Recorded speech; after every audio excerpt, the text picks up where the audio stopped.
The two agreements were signed in the Kenyan capital under the watch of President Uhuru Kenyatta and his deputy. Kenyatta finalized the deal by warning the two sides to stick to their ends of the bargain and avoid being thrown off track by outside forces.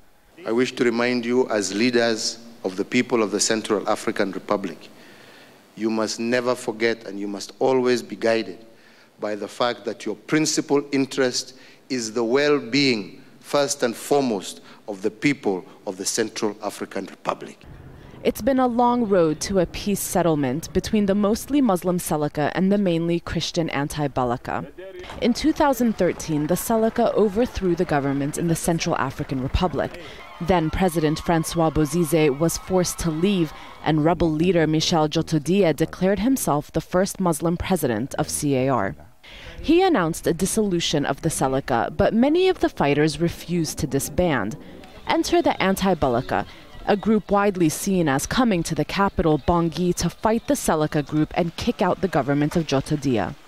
And a cycle of violence began, one that was so chaotic the United Nations warned the country was at risk of spiraling into a genocide. Tens of thousands of civilians were forced to flee the country. In 2014, Djotodia resigned in a move aimed at ending the violence that has taken over the country. But by then, thousands of people were killed, 1 million displaced, and thousands of foreign peacekeepers were sent in.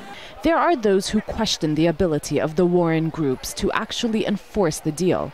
The problem is that not only does it not have buy-in from the government, but it doesn't have full representation of both sides of the conflict. The problem is anti-Balaka or the Seleka or ex-Seleka, they're not unified forces, and so this only represents part of them that doesn't control all the fighting forces in the field.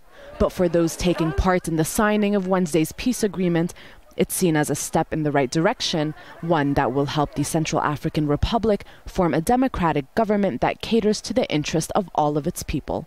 Renee Ode, Al Jazeera.